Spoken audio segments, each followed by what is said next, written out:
think we can all agree that this is one of the most sublimely beautiful starts to a Headliners podcast you have heard so far.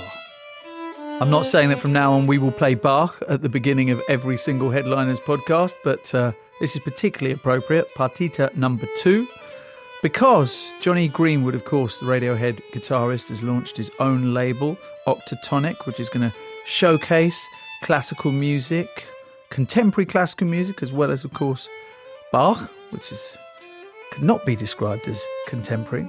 It's going to focus on soloists, that's the point, small groups, as well as some of his own compositions. Now, as you all know, Jonny Greenwood, as a member of Radiohead, has sold 30 million albums, and he has scored films, including There Will Be Blood, directed by Paul Thomas Anderson. He's a really, really clever, intuitive, musically gifted individual. But I started by asking him how the political arguments of today affected his creativity. Well, that's interesting. I suppose music is a good retreat from all this, and it's a good chance to focus on, on yourself and on a piece of music, which is, I'm a big believer in people listening to music and doing nothing else and trying to rescue music from being just a background, thing in a room. So you can actually, when composing, especially through these times that we're living in, it's almost as if you need that to escape from what's going on in the real world, as it were, politically speaking. Yes. Well, it's funny, when I'm writing music that's for an orchestra, you have that strange thing of just holding up in a room for 9 months. Yeah. And then at the end of that 9 months, you get to hear it for the first time along with everyone else, because it exists on paper. You've got no idea what it's really going to sound like, and then suddenly it's played and it's all over. So it's a strange shape. What are the pros and cons, Jonny, of having more than 4.5 minutes to work with, or Great question. 3.5 minutes to work Wow, with? I mean, that's such a good question. And this is, since I've been at school, I've been in a band, and everything has been about 3-4 minutes long.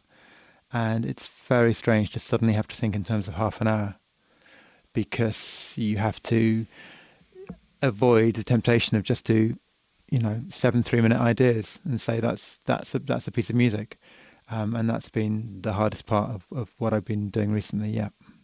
So how do you do it? I mean, is it a case of you just have to slow everything down, or you have to allow yourself, or actually, I guess it's a case of not patronising the listener. Do you have to overcome that? Well, initially? It's been a little bit like trying to compile the songs for an album. So I'm still really thinking in terms of, Radiohead records. And records can be made and lost on the songs you decide to put on and the order you put them in, I think.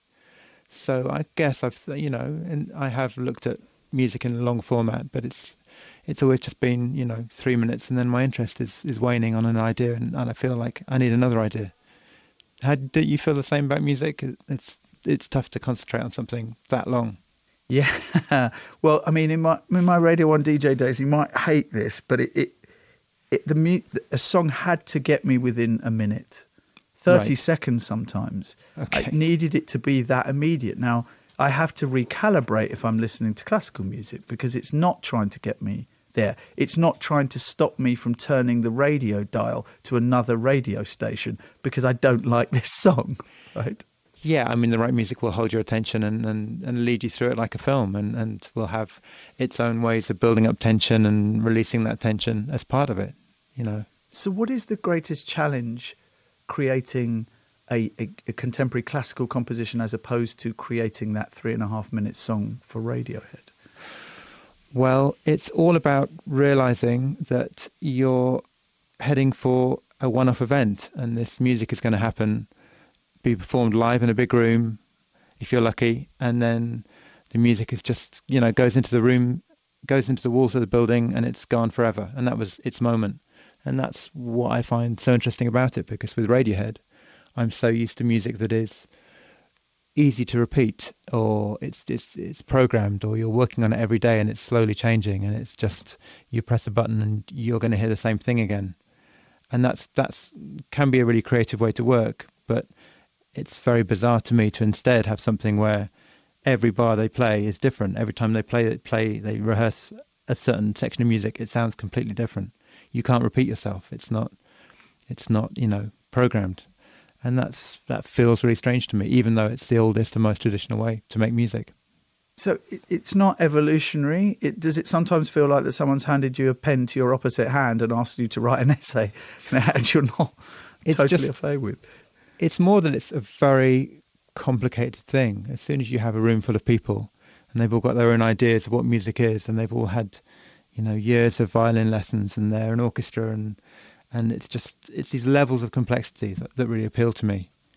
I spend my life doing electronic music, and I'm always buying controllers that interface with the computer so that I can have some control over the sounds the computer's making.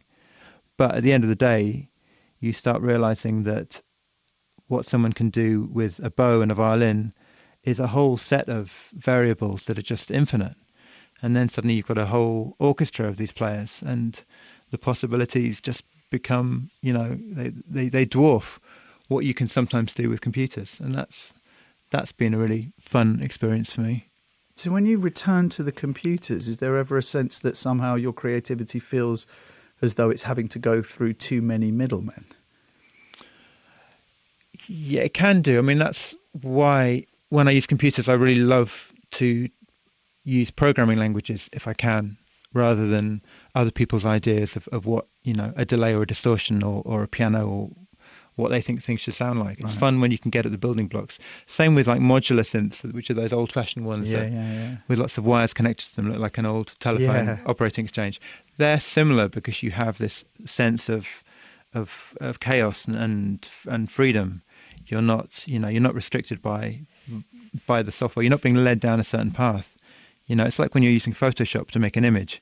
In theory, you can do anything, but really, you find yourself using the same tricks you always use, and you're on a guideline in a way. You're not as free as you think you are, and that can be true with lots of music software, I think. It seems a travesty for me to be talking over this beautiful piece of music, 3 Miniatures from Water by Jonny Greenwood.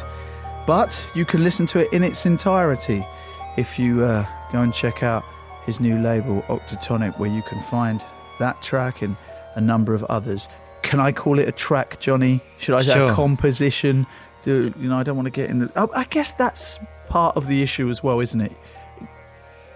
People feel the barriers to classical music. Right. One of the interesting things that I discovered when I saw my first classical concerts at the Royal Festival Hall was not clapping at the end of a particular piece.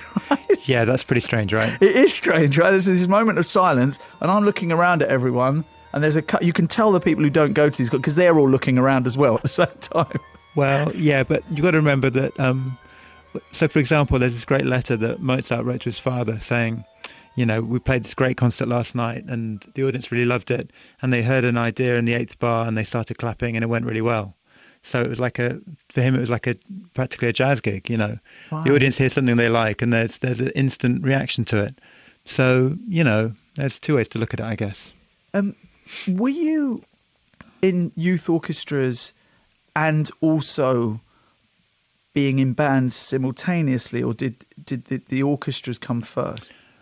All at the same time. I was in bands, I was in recorder groups, I was in youth orchestras, and I loved it all. You were just there to absorb music. Where does that love come from? Was you grew up in a house where you were surrounded by music? No, I had no musical background or family at all. I just was given a recorder when I was 6, a plastic recorder, and that was the beginning. That was it. I was amazed that you could make music, and I still play them. So yeah. Because that's quite extraordinary in itself, because the recorder is seen as something it's a thing given to a school, a primary school, because they'll do something on it and then they'll just kind of forget about it. That's the beginning of your odyssey. It's a recorder. Yeah, I still play the thing. And love it. I take one on tour with Radiohead, and it's good because now we play in venues that have these big... we play in sports venues in America, and they have big communal showers for the team that smell of, deep heat and defeat and things. and they're great for playing instruments like violins and recorders in, because they sound enormous. And And so that's the kind of revolting things I get up to backstage. I know it's shameful, isn't it? And I should keep these tawdry details to myself. Or either that or live stream them. Or it's up to you. it's one or the other, isn't it? It just go either way. Yeah. You obviously have this amazing connection with music, but you say that, as you already have in this interview, that composing is a solitary art until the music gets to this huge room full of people, if indeed you'll make music for an orchestra. But then how after that experience you kind of run back into the bosom of Radiohead, kind of eager to be around people again. Yeah, I just can't wait to get, in a small room with a good drummer and play my guitar. That's you start hungering for that after working on paper for so long.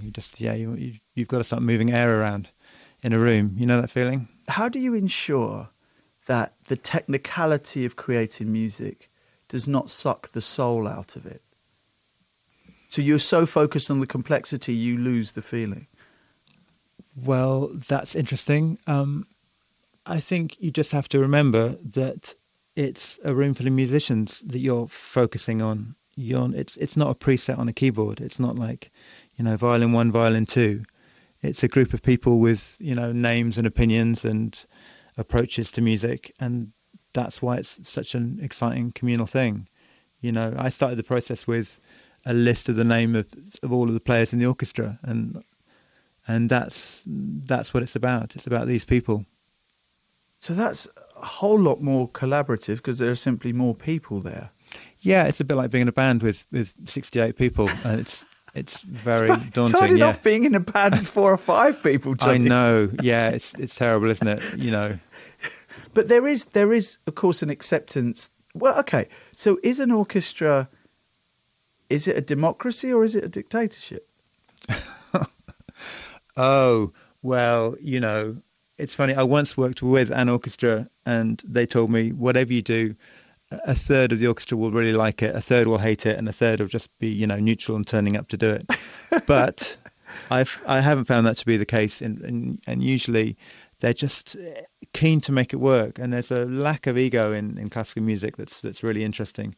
People are just very, passionate about their music and their instrument and curious to try something new. What did you discover about your own leadership qualities through working with orchestra? Oh, just terrible. I tried I tried conducting once in a Radiohead string session, and the leader of the orchestra told me after that it looked like I was politely suggesting they could play if they wanted to.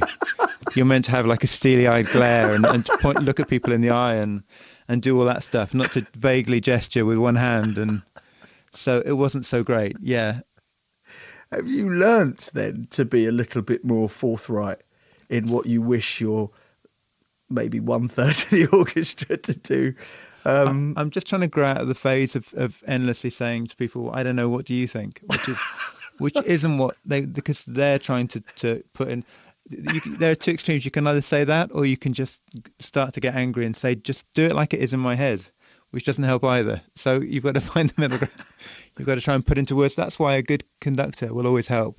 And the guy, Hugh Brunt, is amazing with the Last Proms piece because they have a kind of clarity and they can put into English what you're trying to say. But you're a label boss as well then? Well, yeah, I've started recording my friends playing classical music and we're putting it out on vinyl and hopefully going to do more of them. So listening to one of the pieces, Industry by Michael Gordon, and I found it quite unsettling, but right. I liked that because it really did make me think something that you said at the beginning, which is, music is not something to kind of absorb while tweeting or while watching a TV or perhaps right. while cooking. I mean, I had to be in it, but once I was in it, parts of it terrified me. Yeah, it's a great piece of music. It's by Michael Gordon. It's amazing. It reminds me of the Pixies, actually. You know that thing that guitarists do where they bend one note up to meet another note? Yes. And you get that. Yeah. Black Francis was on the show last week. Actually. There you go. Yeah. And that makes a certain vibration that's very, very peculiar. And this piece is all about that because it's written for solo cello and a distortion pedal. So, yeah, and I got to play the distortion pedal like it was an instrument. It was great. I had the score, I had the moment when I had to, slowly for Oliver Coates to play with, and it was a real experience. And it builds over time, going back to what Yep. we were talking about earlier on, about this is not 3.5 minutes and you're in, it's not, bridge, right. double chorus into the outro. It's not that. No, it slowly creeps in such a way that you think your speakers are broken and there's something wrong with your headphones, and then you realise it really is all about the distortion pedal. Did Tom call you when he was offered the Suspiria soundtrack? Did he call me? Yeah. No, he didn't. He just went into his studio and obsessed over modular synths, which we mentioned earlier, and made a great, if kind of underused soundtrack. It's a great soundtrack. It's great. It's amazing. Yeah, it's a great soundtrack. And talking of unsettling, parts of that are deeply unsettling. I'm just wondering, why didn't he call you? I mean, you're the Obi-Wan Kenobi of soundtracks in Radiohead. Why not just at least go, Jonny, I'm doing this? Did he at least say cast your ear over this once he'd finished before he delivered it? Did he know? No, he knows what he's doing. He's very, very thoughtful and hardworking about this stuff. And when I interviewed him, he said he was terrified of doing it. No, he's very. It's funny. I've just got a memory of going to see him when he was at college, and him and his flatmates used to just endlessly watch television with the sound down and records playing. And I remember learning something, which is that nearly every music does something interesting to what's on television. And there's so many choices of what you can do with film and music, and you get lots of strange reactions to the two of them meeting. So I'm sure he knows that as well. That is a fascinating insight into the world of Radiohead from the early days when you go around. Proper early days, yeah. Really Exeter University, wow. Oh my gosh. Do you need it? Do you have to do this? If you take any period of time away from it, how long until you begin to kind of pine for it? Oh, I mean, I drive my wife crazy. I walk around thinking about it and writing bad ideas down, and and she'll say, "What am I thinking about?" And it's never anything edifying. It's always some software music idea or a different kind of way of sequencing things on a. It's a fun obsession or unhealthy, depending on how you look at it. But you're similar, aren't you? I know you're the same with music. I am. But now I am going to think about watching TV without the sound on and adding my own ideas to it. And I have to say, look, thank you for introducing me to it. When I was listening to 3 Miniatures from Water, I'm someone who's been blessed enough to spend quite a lot of time going to the Darbar Festival. I don't know if you've been to the Darbar Festival of Indian classical music. I would love to. No, I've been to one in Trivandrum, which is just life changing. I mean, it really was. Well, but yeah, three Miniatures has elements of a raga. Yeah. Okay. How long do you have? How long do we have left? Because I would love to talk about this stuff. Right. We've got as long as you want, mate. Wow. Well, it does. It's funny. So I made a record in India a couple of years ago. And it was just so amazing to learn about melody in a different way and realize that there's this whole world of music that has nothing to do with major and minor chords. But then I saw parallels to the classical world and how, scales are used by some people. And it was just, I mean, this is something I'm so passionate about. I find it hard to talk about. You know that? I'm waving my hands around while talking about it. But what can I tell you? Yeah, well, ragas are fascinating because ragas are about times of the day and the mood that they create by that. And of course, with Indian classical music, nothing is written down. No, and it's all, the melodies are so fluid and so impossible to put onto paper, and that I find that really interesting. And at the same time, you have this great tension in Indian music. This is something I didn't realize until I was taught, that it's often misunderstood, I think, in the West as being to do with relaxation, and whereas really you can have these melodies that just change in pitch very slowly, and a new note is added one at a time, and the arrival of a new note after 3 minutes of music is a huge release in tension. It's not about just, some wishy-washy, don't have to listen very closely. Instead, it's it's the jazz thing where you're focused on someone's inspiration and how they're improvising and waiting to hear how their mind is connected to the music they're making. And it's an exercise in tension rather than relaxation, I think, to me. There is a lot of that. Also, as well, in Indian classical music, you have the concept of a jugalbandi, where essentially you have two musicians like rap MCs battling each other. Right, exactly. Where they're going against each other to try, because of course it's not written down. So if you're the lead sitar player and then you're the tabla player in accompaniment, you must keep up. You must try but you must also you have to be completely confident in who's leading you. Exactly. And there's parallels with jazz as well. The record we made in Rajasthan was with all these brass players, because after the British left and left behind all these brass instruments, they were taken up by marching bands and incorporated into Indian music, into the rags, and suddenly they're improvising in scales on trumpets.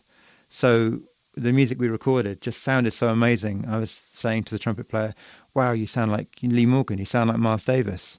And never heard of any of these players. And because this amazing form of jazz just was, created as well in Rajasthan. And that was just wild to me. And again, it's practically, some of the rags are like blues scales. They have the same notes. And it's just, these things are all, I was going to say connected. They're not connected. That's what's so surprising, I suppose. Lots of text coming in, as you can imagine. Stephen Swindon says, Jonny, your score for Phantom Thread was breathtaking. Perfect accompaniment for the best film in recent years. Side note, was in the Jericho pub in Oxford on Saturday. Sat looking at a poster of Radiohead playing there in 1991. What a story. Wow, still at school in 91. I know, that's really strange, isn't it? Yeah, wow. Well, it's 25 years since the Bends, isn't it? Oh, is it? Really? Sorry to do that to you, dude. That's okay. That's fine. Yeah, just give me a bit of leeway, because we talked about ragas, and I don't think many other interviewers are going to talk to you about the ragas. But so I get some bonus points for that. Right, Boffin in Hinckley said, just want to say Jonny Greenwood is one of the finest musicians and composers of my generation. I wanted to ask if Radiohead as a band would ever consider a concert or an album backed by a full symphony orchestra, asks Boffin in Hinckley. There's a terrible track record of bands trying that that I don't think we would want to go down, frankly. You did. I think I saw you at the Royal Festival Hall doing There Will Be Blood. That's true, and that was amazing. That wasn't Radiohead, of course. I'm glad you're there for that one. Yeah, it's exciting when we do soundtracks live, because you normally, even when we're recording the soundtracks, there's glass between you and the orchestra. You don't really hear the real orchestra, you're hearing the microphones. So suddenly when you're projecting a film and you have a real live orchestra in front of the film, you're hearing it, better than anyone ever does. Even when we're recording it, you don't have that experience. So they're really fun things to do. Question for Jonny. Massive fan of his work with Radiohead and as a composer. What would he recommend as other pieces of classical music to listen to as someone who is just starting to get into the genre, asks Alex Batchelor. Oh, that's a good question. I would probably start with Bach. The violin concertos are a great way in, or the... what else? You probably know Vivaldi's Four Seasons, which is supposedly, over popular and overperformed.